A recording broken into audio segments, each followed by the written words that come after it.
Each year in Australia, patients misinterpret their symptoms and avoid going to the doctor.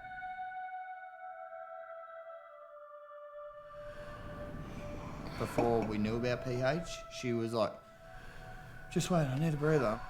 I'm short of breath. I pass out if I get too short of breath. Wait, what? You pass out? Like, some things just don't ring a bell. There is so many signs. Like, I know for Shane's side, she gets really hot real quick and she's got to get air. Like, she's struggling. So about 2 years ago, I started feeling out of breath. I was actually a smoker, and I thought, oh, maybe it's smoking, because it just wasn't getting any better, the breathlessness. I thought maybe I had a virus or something. But it's not just, you're not just breathless for no reason. There is a reason behind it. I was able to just move around the house very slowly, and it was exhausting.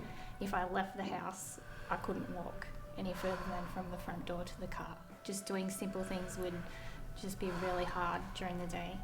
And like walking to the end of the street, like felt like you'd run a marathon kind of thing. I would just say take it slowly, like to start with. It's really, really hard to just do the really basic things. It's hard, but because I think you're more aware of your energy and how much you have to use in a day, so you need to don't overdo it, because you sort of got to get a bit in the bank for the next day, and if you exhaust yourself one day, you'll feel it the next day.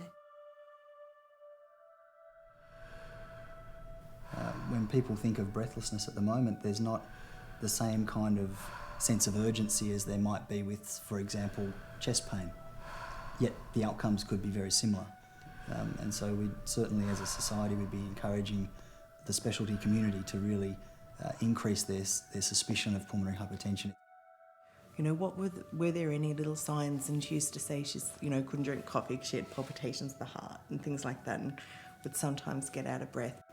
I said, I've got there was chest pain and a sore back, and of course they'd say that's just from breastfeeding, and there's all these, all the symptoms had other excuses. Yeah, she said, I'll find out what's wrong with you, and sent me off for all the scans.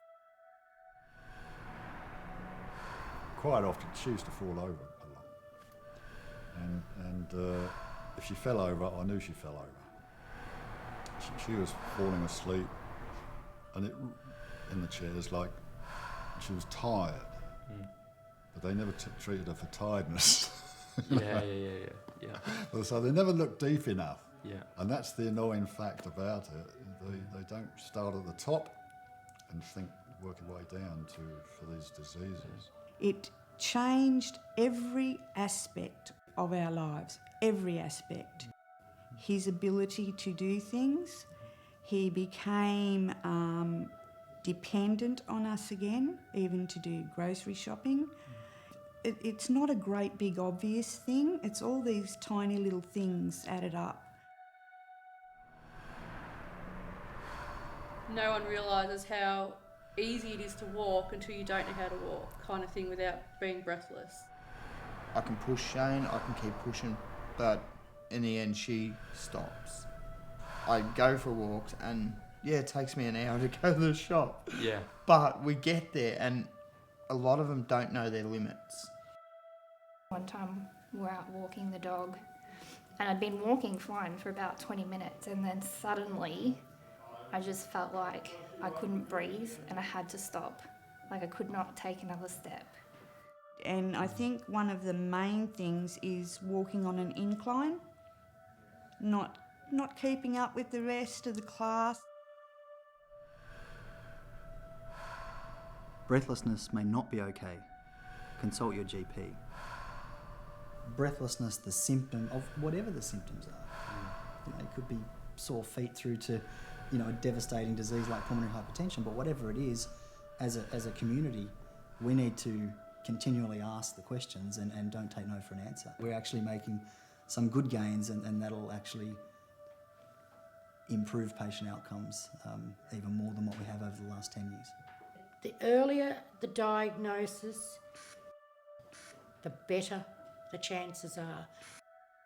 It can be just a matter of ticking a squat box off, but start with pH in the lung situation. Maybe when people come in being breathless and they are overweight or they are a smoker, It's still a different breathlessness. Instead of sending them off, you know, go and try and lose weight for 6 months when it could actually be doing you more damage. Life does go on and you've got to keep of course. going. Yeah. You don't realise how much you take for granted just being able to breathe. Yeah. Yeah. Yeah.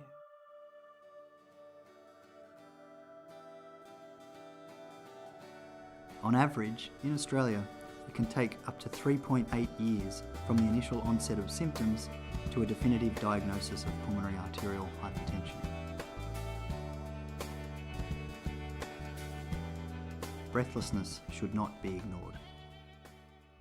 Time is valuable. Time is hope. Yeah.